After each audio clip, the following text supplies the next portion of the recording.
മണ്ഡലകാലം പൂർത്തിയാകാൻ ദിവസങ്ങൾ മാത്രം ബാക്കിയുള്ളപ്പോൾ ഈ സീസണിൽ 6.5 ലക്ഷത്തിലേറെ പേർക്കാണ് സന്നിധാനത്തെ ദേവസ്വം ബോർഡ് അന്നദാന മണ്ഡപം ഭക്ഷണം വിതരണം ചെയ്തത്.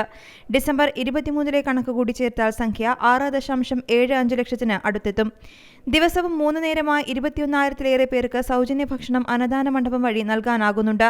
അന്നദാനത്തിനായി ഈ സീസണിൽ ദേവസ്വം ബോർഡിന് ശബരിമലയിലെത്തിയ ഭക്തരിൽ നിന്ന് ലഭിച്ച സംഭാവന 1.52 കോടി രൂപയാണ്. സന്നിധാനത്തിന് പുറമെ പമ്പ, നിലയ്ക്കൽ, എരുമേലി, പന്തളം എന്നീ സ്ഥലങ്ങളിലെ അന്നദാന മണ്ഡപങ്ങളിലും ഭക്തർ നൽകുന്ന സംഭാവന ഉപയോഗിച്ചും ദേവസ്വം ബോർഡ് അയ്യപ്പന്മാർക്ക് അന്നദാനം ഒരുക്കുന്നുണ്ട്.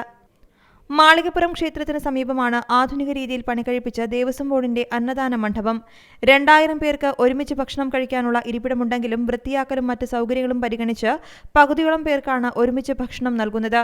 കഴിഞ്ഞ സീസണിനെ അപേക്ഷിച്ച് അന്നദാനത്തിന്റെ സമയം ദീർഘിപ്പിച്ചതിനാൽ കൂടുതൽ പേർക്ക് ഭക്ഷണം നൽകാനാകുന്നുണ്ട്. കഴിഞ്ഞ സീസണിലെ ഇതേ കാലയളവിനെ അപേക്ഷിച്ച് 20,000-ലധികം തീർത്ഥാടകർക്കും കൂടുതലായി ഭക്ഷണം നൽകാൻ സാധിച്ചുവെന്ന് അന്നദാന മണ്ഡപത്തിന്റെ ചുമതലയുള്ള എസ് അനുരാജ് പറഞ്ഞു. ഈ സീസണിൽ ഏകദേശം 6,53,518 പേർക്ക് ഇതുവരെ അന്നദാനം നൽകാൻ വേണ്ടി സാധിച്ചിട്ടുണ്ട്. 3 നേരവും ഇവിടെ അന്നദാനം നൽകുന്നുണ്ട്. കഴിഞ്ഞ തവണത്തെ വെച്ച് അപേക്ഷിച്ച് നോക്കുമ്പോൾ കുറച്ചുകൂടി സമയം വർദ്ധിപ്പിച്ചാണ് ഇപ്പോൾ അന്നദാനം നൽകിക്കൊണ്ടിരിക്കുന്നത്.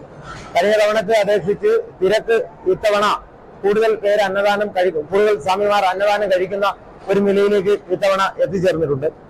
അപ്പോൾ രാവിലത്തെ നമ്മുടെ മെനു എന്ന് പറയുന്നത് ഉപ്പുമാവും അതോടൊപ്പം തന്നെ കടലക്കറിയുമാണ്. ഉച്ചയ്ക്ക് പുലാവ്, സാലഡ്, അച്ചാറാണ് ഉച്ചയ്ക്ക് കൊടുക്കുന്നത്.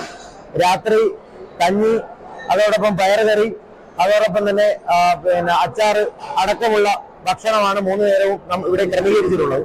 രാവിലെയും ഉച്ചയ്ക്കും വൈകിട്ടുമായി 3 നേരമാണ് ഭക്ഷണം നൽകുന്നത്.